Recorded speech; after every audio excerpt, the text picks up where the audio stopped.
दुआओं का और सुन्नतों का होना बहुत ज़रूरी है। जो सरकार दो आलम सल्लल्लाहु अलैहि वसल्लम हर काम में दुआएं पढ़ते थे। घर से बाहर निकलते तो भी, कहीं सफ़र पर रवाना होते तो भी दुआ पढ़ते, यहाँ तक के बाथरूम अगर जाते तो भी दुआएं पढ़ करके जाते थे। तो इसलिए हमारी ज़िंदगी में दुआओं का होना बेहद ज़रूरी है। तो ये बच्चे आपके सामने दुआ सुन्नत पेश करेंगे। नौमान हसन, अनस अफजल, नूर मोहम्मद जलील, हमजा इनाम, फैयाज अकरम, कलीम सलीम, रियाज नसरुद्दीन, आरिफ अजमेर। ये बच्चे आपके सामने खाने की दुआ वगैरह सुनाएंगे। आप लोग तवज्जो से सुने।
माशाल्लाह, इन बच्चों ने आपके सामने खाने से पहले की दुआ, शुरू में दुआ पढ़ना भूल जाए या खाने के बाद की क्या क्या दुआएं हैं वो पढ़कर सुनाई है।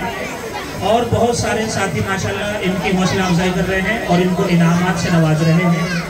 मैं आपसे भी ज़रा से गुजारिश करूँगा कि बच्चों की इसी तरह से हौसला अफजाई करें और अपने बच्चों को इनामात से नवाजें।